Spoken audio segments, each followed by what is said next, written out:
It's lovely to be here, and really nice passing the signs on the way up to places like Southport, because my grandparents, one set of grandparents was in Southport and the other was in Cleveland, so it feels a bit like coming back to my childhood, coming to this part of the world. Well, this morning, where are we going in this hour? It's a bit fatal to have a conference with such an interesting title. And this little phrase, "in your hands," it's a really cracking title. I don't know if you thought about it much. Obviously, the people who were here last night spent some time thinking about it. But I went down a bit of a rabbit hole, I have to admit, when I was thinking about this morning. And thinking, gosh, what a loaded phrase this is. What on earth does it mean? And so I thought, while Sarah's asked me to talk about the Growing Faith Foundation, which I will, then I thought it would be first just worth thinking a little bit more about what this amazing phrase means for us in our ministry with children and young people, and for children and young people in their ministry to us and to the world around them. And I think it's been a very weird couple of years, if I'm honest, for me. It's been a very strange time. I thought I was sitting with Messy Church for the rest of my life. I thought that was where God would want me to be. And just what it felt, I'm sure it wasn't for God, but for me, it was kind of out of the blue comes this whole new change of direction. And we moved house as well from Hampshire up to the Peak District. Lots of new things. And one of those new things, which has been really joyful, was that in July, into our hands was placed a little Ukrainian family. And we're hosting this little family from Ukraine. And I will never forget the day they arrived. They've been travelling over from Poland. And we just got sporadic messages saying, yes, we're still in Poland. Yes, it might be 15 hours on, but we're still in Poland. The bus is trundling across Europe. And there was this moment when they'd arrived. And the reason, I saw them out of our landing window. And there was this couple standing on our drive, looking at the view. We've got a very nice view across the Hope Valley. And they were just standing on the driveway with these enormous suitcases. A big builder bloke, who's the husband, and this very, very pregnant wife, just standing, abandoned by their bus, just dropped into our hands, almost literally. And then when the baby was born a couple of weeks later, just being able to hold her. And probably most of us in this room have at one time held a baby, even someone else's baby, perhaps a grandchild or someone from church's baby.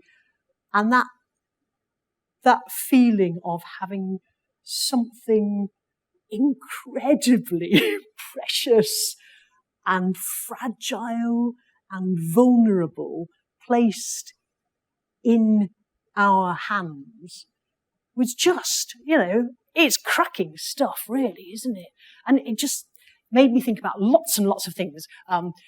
But we'll get onto those in a minute. But just turn to the people that you're sitting with. And when have you ever had a feeling of being placed in someone else's hands? It might be a really positive time.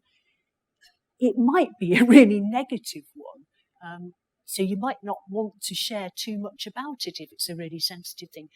But when have you had that feeling of either being placed in someone else's hands or someone being placed in your hands? Just 2 minutes to chat with the people on your table.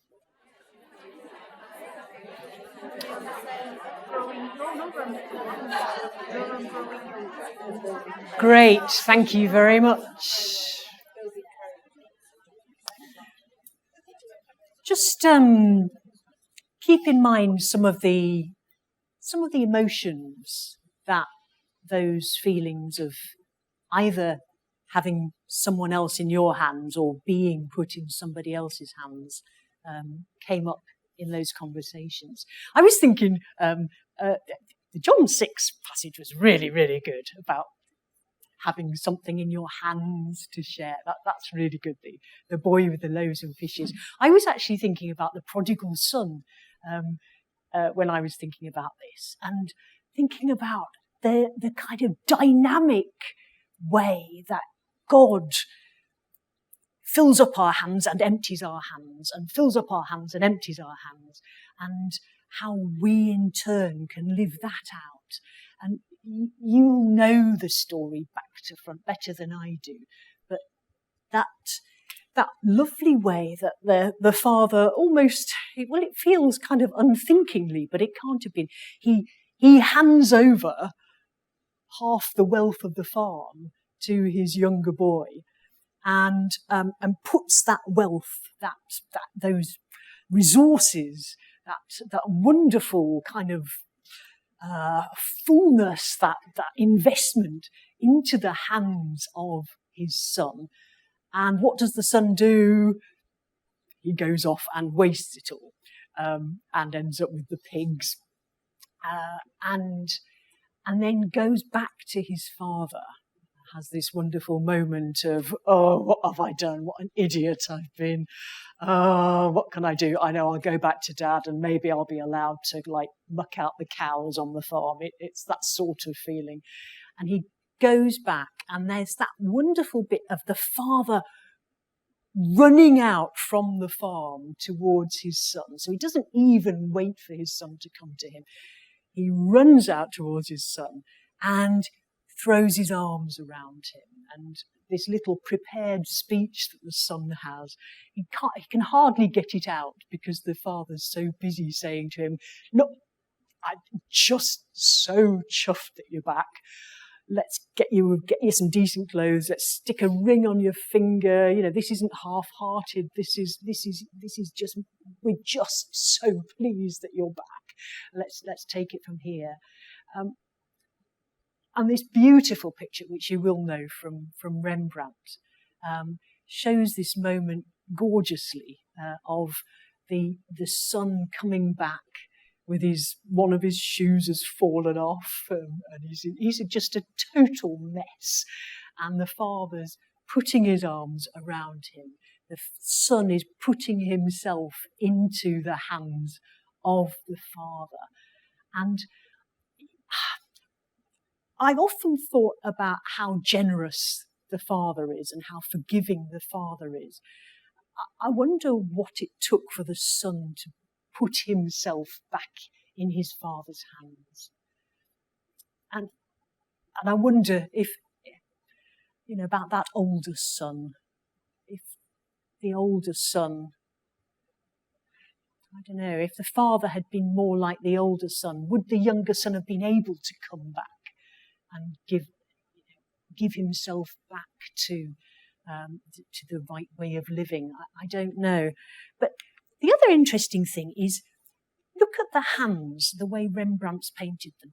If I was painting them, which is a very good job that I'm not, because I can't paint, but if I was painting that moment, I think I would be tempted to do a kind of a big bear hug of, kind of complete intimacy and hanging on to the boy and, just, oh. But look at the hands there. What do those say to you? Because to me, that looks like a very light touch on the shoulder. It is, isn't it? Yeah, distant. And I wonder if it is distant, if it's a sort of, it could be just, oh, you smell. But I wonder whether it is a distance, or whether Rembrandt was trying to say something about God's relationship with with people and trying to say, yes, you come back into the loving embrace of God to be sent out again. And it's not that kind of, I've got you and you're going to stay safe and you're going to stay in the church, nice and cozy and in the place you've always been, in the job you've always been, with the people that you've always been with. It's going to be nice and cozy from now on, my friend. Whether it's much more of a, I'm glad you're back. It's wonderful that you're back. This is where you need to be. And now you're going to go off and do the next thing.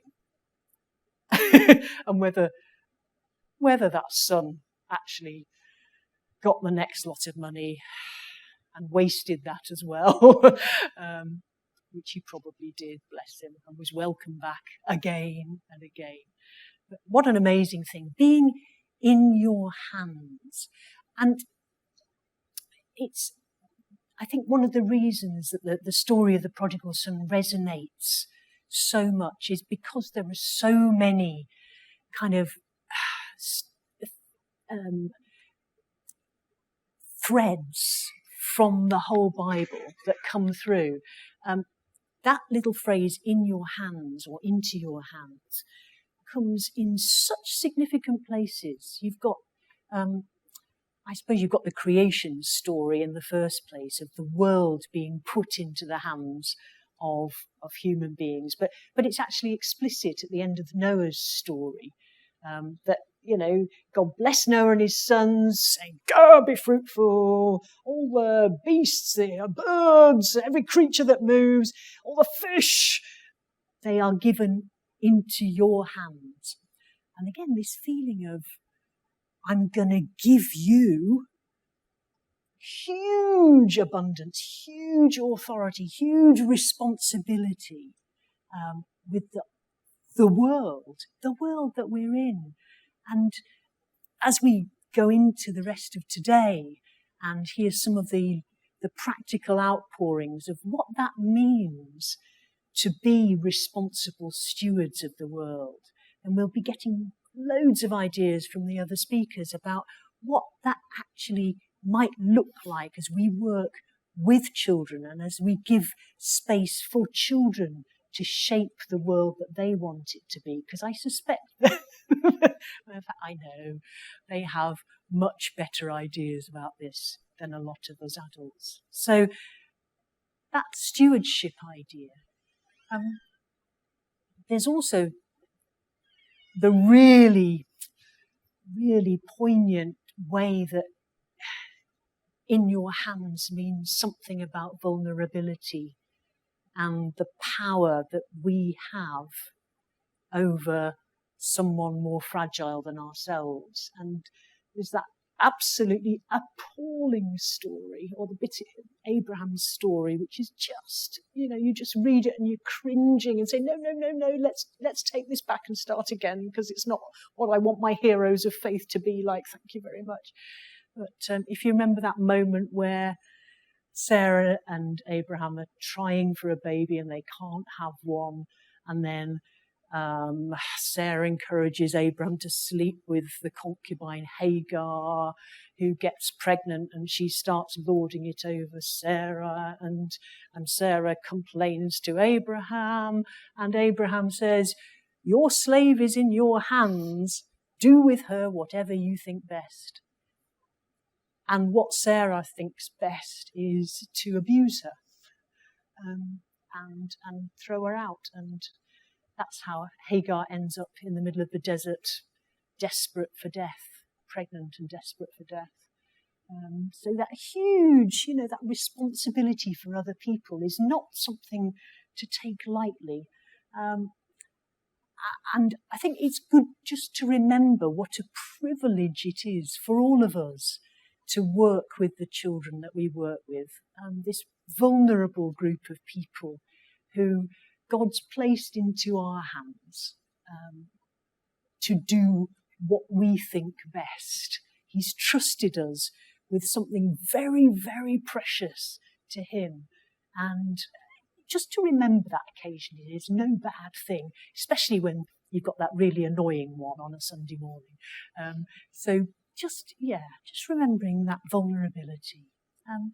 And I think, again, that phrase, in your hands, it comes with that amazing bit at the end of Jesus' life, where his last words are, Father, into your hands I commit my spirit, when he dies on the cross. And so what's that all about? I'm placing myself completely into your hands, not just in a little moment of my life, but at this crucial moment of the cosmos. Jesus commits his spirit into his loving Father's hands. It's a really powerful phrase, and I don't know how you came up with it, Sarah, but hurrah that you did, because what an amazing thing to meditate on and to think. So shall we just pause for a moment, and if you'd like to, just hold your hands as if you're receiving something or holding something, and I'll just say a little prayer. Lord, we do thank you for placing those children that we know into our hands. Thank you that we are in your hands. Thank you that they are in your hands. And we pray today that you will help us to treasure them, to steward what they bring, to help us work together to change the world that you've put into all our hands. In Jesus' name.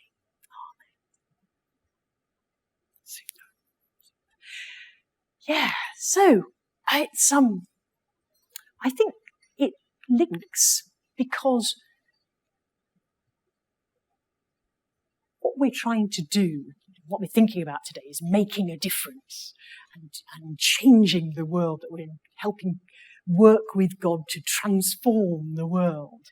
And perhaps the best place to do that from is in God's hands. If we are safe and secure in God's hands, and our children are safe and secure in God's hands and in our hands, then what an amazing safe base for transformation to come in.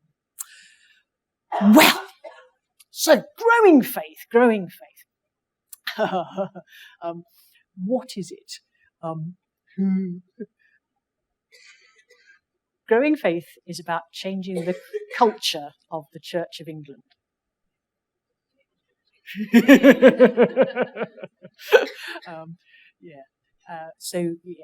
We did that in the first year, and now we're on to the next thing.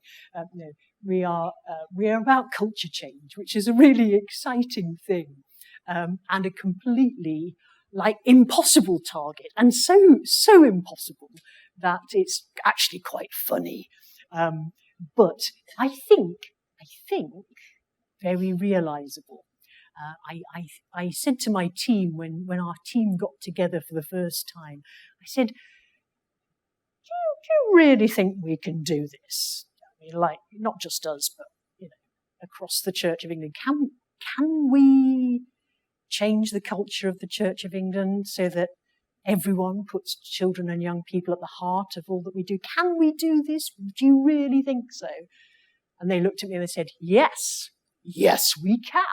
Yes, we can. So I have huge faith in the people that I work with and in the God in whose hands I am, that the impossible can be made possible.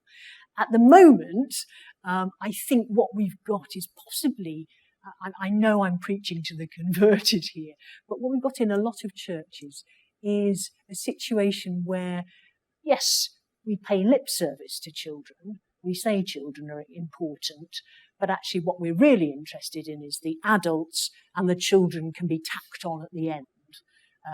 We can do what we're really interested in is getting our preaching right, or getting our mass right, or our Eucharist right for our adults, and the children they'll learn how to join in one day when they're ready. And what we're trying to do is change that culture so that everybody is saying children are equal disciples with us. They're not better than us. They're not worse than us. They are equal disciples with us. It is as much their church as our church. In fact, it's God's church anyway, so what's going on there? But they are equal disciples with us, and we need to use our power that we've got for what's been placed in our hands to make this a space where everybody can flourish, including the children. So the way we're going about it is with churches, schools, and households all working together. So it's this loopy diagram, this Venn diagram, pops up all the time. And quite often in the past, a lot of us, with honourable exceptions, have been really good about the church bit of this and said, we will invest our all in children's work in churches, which is great. And it's a kind of even better if scenario. If we say, well, what if we worked with the school? What if we worked with the families? How much better would that be? So this is a three-way thing of the parts of a child's life where if those three areas work together well, then the research suggests that children's spirituality has the best chance of flourishing. So more of that later. Why do we need a change of culture? Well, however you look at the statistics, they're not happy, really. I don't want to get too tied up with stats because basically we can make them say whatever we want them to say. But however you look at the statistics, the stats for mission that all the vicars collect, it's all a bit depressing if we're honest at the moment. Even allowing for the pandemic, it's not a good trajectory. So I think we've got a choice, really.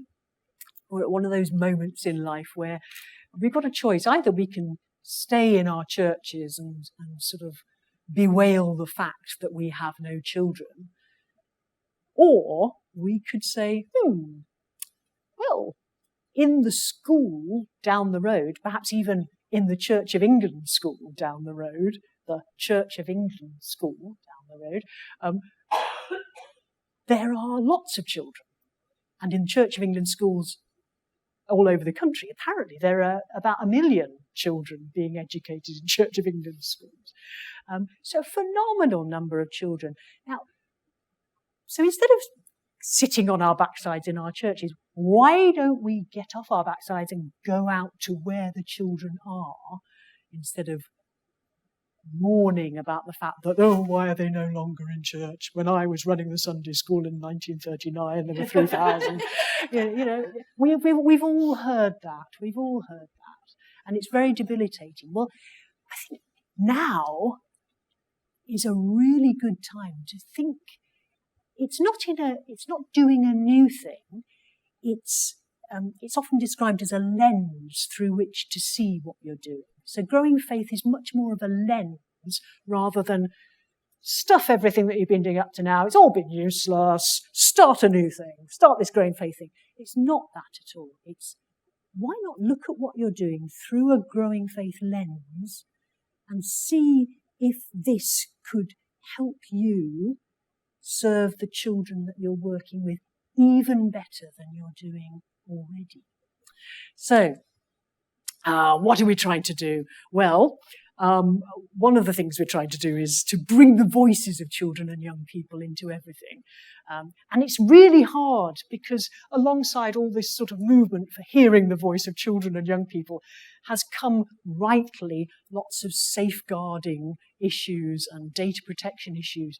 And so bringing the voice of children and young people safely into our presentations like this today and into our churches is not as straightforward as it would have been when we just have happily put up pictures of anybody without their permission. Those days are gone, and it's a good thing. But we do try and bring the voice of children and young people in. And one of the things we're trying to do is to think about, well, how can we help children and young people shape the church that they want the church to be, shape the church into the church that they need it to be, if it's their church as much as ours. And these thoughts come from the National Younger Leadership Groups. And you'll see from the word cloud some of the values that they've named as being most important to them for a church. I don't know if you think those are predictable, surprising, whether if we'd got a bunch of adults, whether they'd have come up with the same things. And then in the other side, I just listed a page from the report of where they talked about the kind of church I would like to see. And one of the interesting, there are lots of different thoughts there, but one thread that comes through is in that line in bold. The church I would like to see is one that makes the earth a better place. And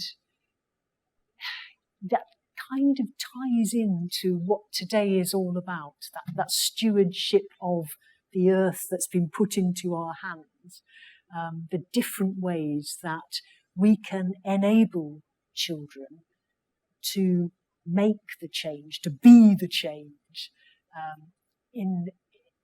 rather than saying, oh, wait till you're grown up and then it can all happen. But anyway, bit of their voice in an unhelpful way. We have a dream. We do have a vision for this. We really would love to see churches, schools and households working together, bringing together the language that they use, bringing together some of the practices. It can be really, really simple ways. For example, one vicar down in Guildford, he came to a church a few years ago which had no children at all, and so he started building up the families in the parish, and they started coming along to the Sunday services, and he's also gone into the school very, very regularly, and the songs that they sing in school collective worship, he makes sure that they sing on a Sunday in church. It's as simple as that. This is not rocket science. It's a little bit like the church saying, oh, we don't have all the answers. Schools, could we learn some of the answers from the way you do it? It's that sort of humility that is important. So this is the research, a little summary of the research that this comes from. The idea of the church, home and school working together is based on research from the National Institute for Christian Education Research, which is available for free online, very easy to find. Just Google Faith in the Nexus and you'll find it. And they've come up with beautiful little animations to present their findings. And they come down really, really clearly on the fact that where church and home and school work together, then children's spirituality has the best chance of flourishing. And these are some of the things that they highlight. Strong relationship between the church and the school. It's all about relationships, really, isn't it? Positive relationships between church and school are characterized by invitational worship, celebration of festivals, the minister's presence, not necessarily the ordained minister, and a sense of belonging and connection to the church community and building.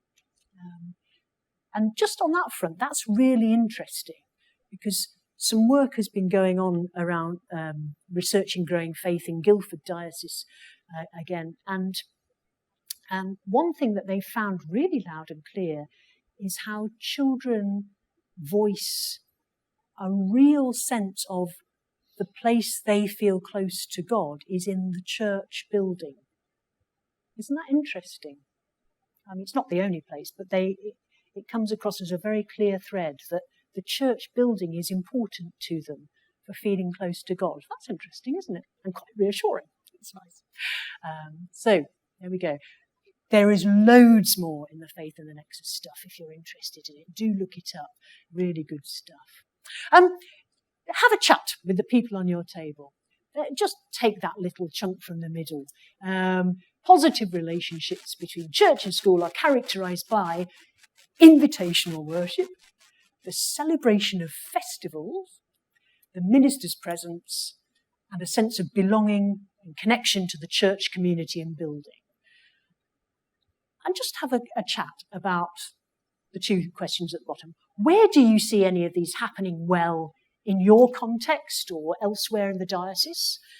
Can you point anyone on your table to something that's happening just up the road?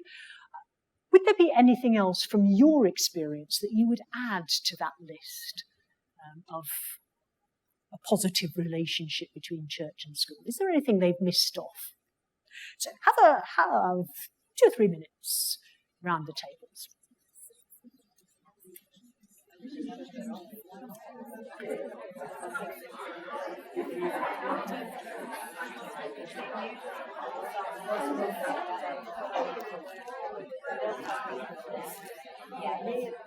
Okay, super, thank you. So,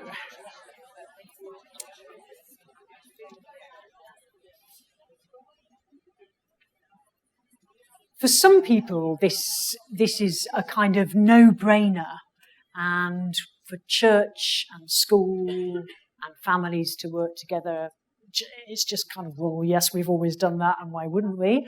And for other people, it's quite a big step to think, what I'm a church children's minister. I'm just about church, aren't I?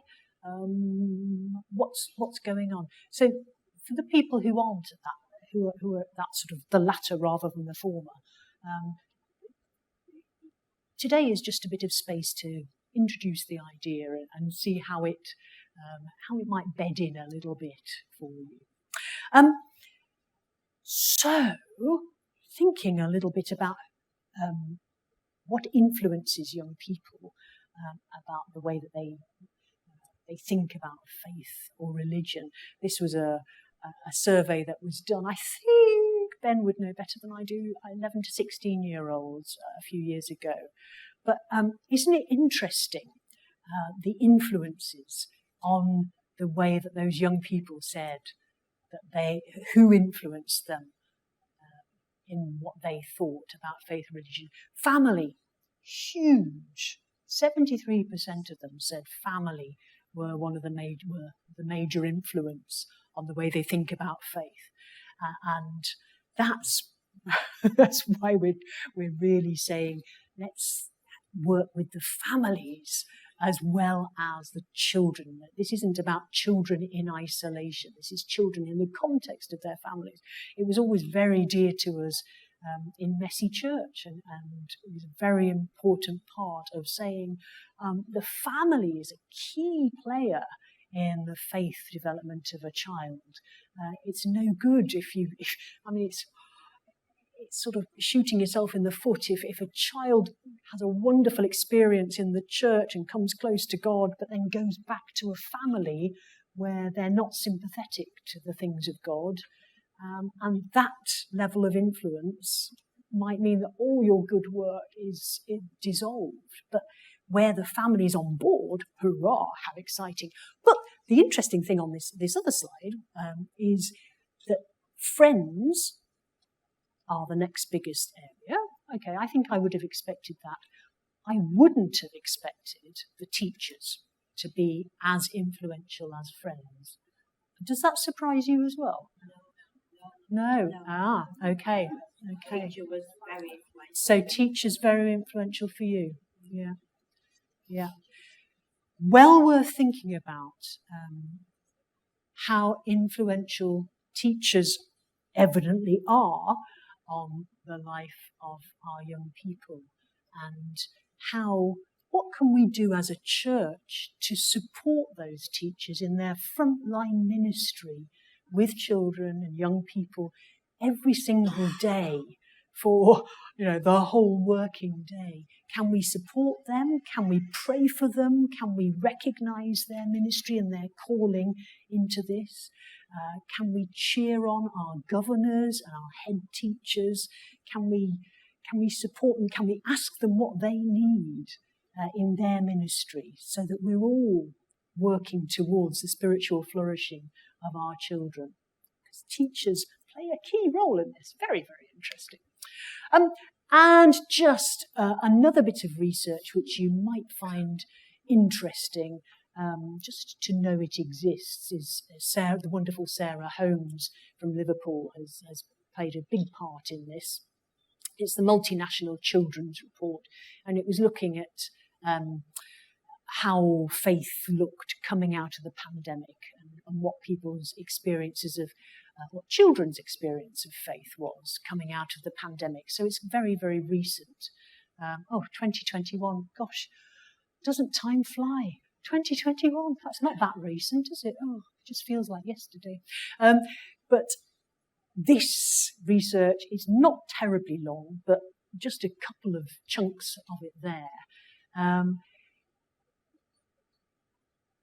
To paraphrase it, what they found was that churches over the pandemic were quite critical of parents, and sort of threw resources at parents, and again, paraphrasing, basically thought parents weren't doing a very good job of the faith nurture of their children during the pandemic, whereas parents said, the churches threw resources at us, but what we actually wanted and needed was support.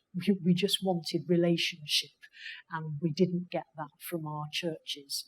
We needed the kind of human support rather than things being thrown at us. So just want to remember that all of this stuff about being in your hand, it's about relationship. It's this, instead of being content driven, there's a need for greater relational connection.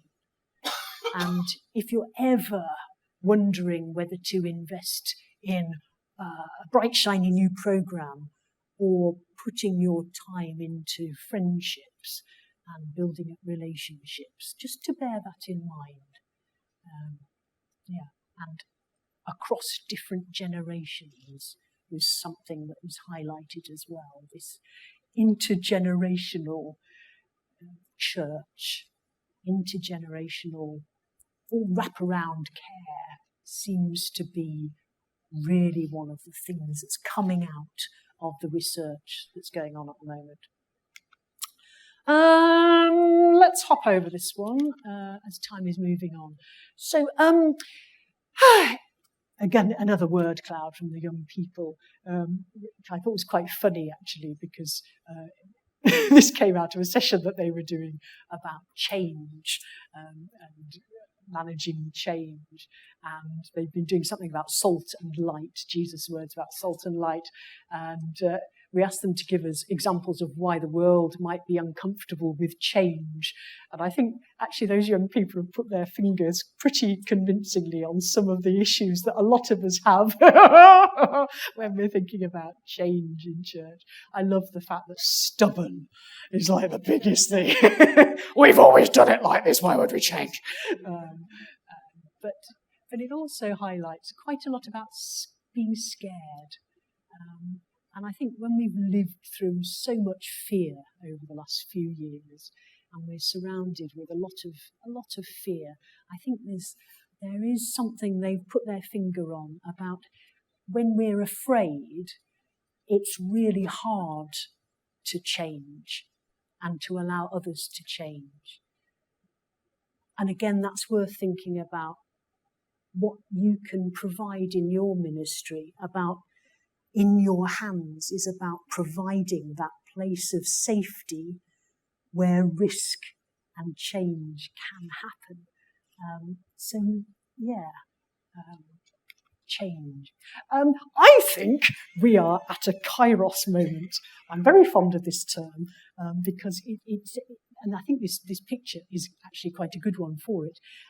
Kairos is that sort of God saying, use it or lose it. It's as if, that God opens a door at certain points in history and geography and says, I offer you opportunities. Would you like to take them? Yes. Do step through the door? No. That's fine. Move on. There'll be another door sometime. But I think we've been given a kairos moment in this decade. I don't know how long it'll be. But at this moment, I think we're in a bit of a kairos moment of a use it or lose it. Stepping into, I don't know if you'd call them the corridors of power. I don't know what they are in the Church of England. But setting cynicism aside, what I have heard and seen as I've moved in these slightly different circles in the national church has been absolute passion for growing younger and more diverse as a church. People in the national church are absolutely sold out on the fact that we need to be younger as a church. We need to take the whole area of children's and youth ministry really seriously. We need to invest in it more. There's a huge awareness of the shortcomings of the way that we've treated children and youth leaders, the way that we've missed children off the scenario completely. And there's a real goodwill, and more than that. I mean, there's the money as well as the goodwill to do something about this. And I can see some of you looking very cynical about this. But I would say that now is a really, really good time if you're wanting to invest in children and youth.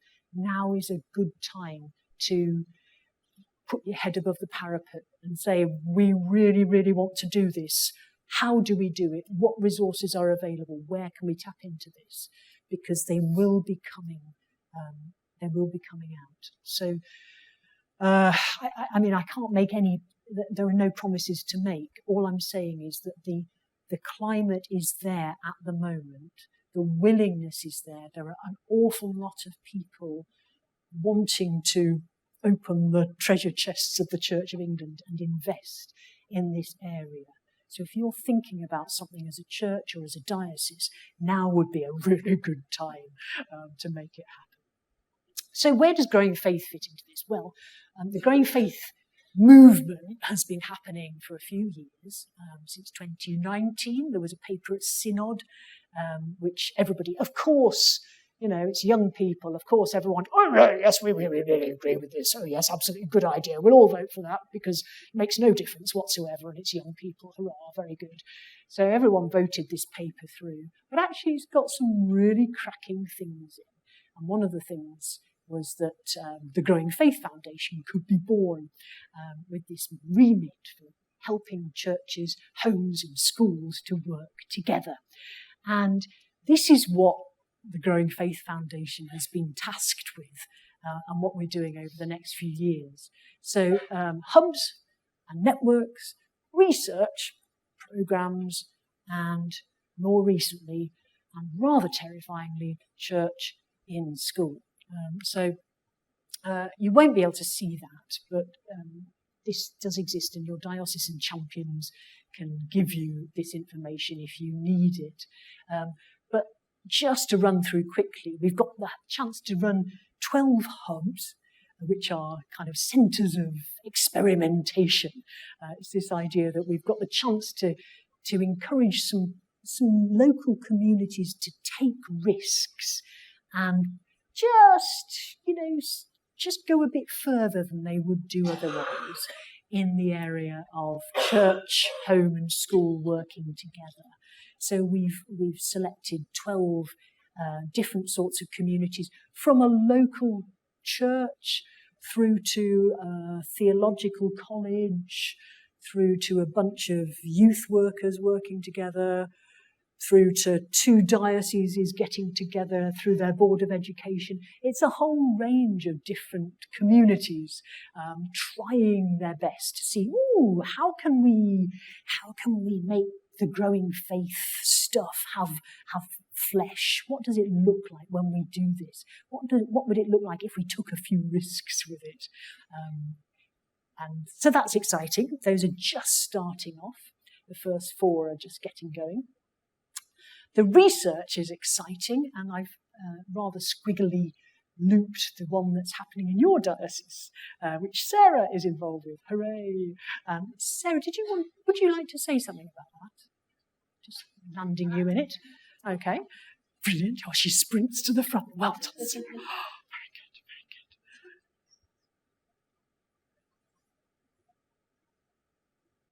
Yeah, so rather excitingly, myself and Ali Campbell, who is a children and youth consultant in this diocese, applied for some funding from the Growing Faith Foundation back in the summer last year, and we got word that we had been allocated some of that funding to do a piece of research on faith in transition. Now, if you were here at the conference last year, you will remember that we were talking about a project called Levelling Up, where we were looking at children's transition from primary school up to high school and how we can support them in our churches, how we can support parents with that transition, and how we can support the schools to help the young people journey through that time of transition as well.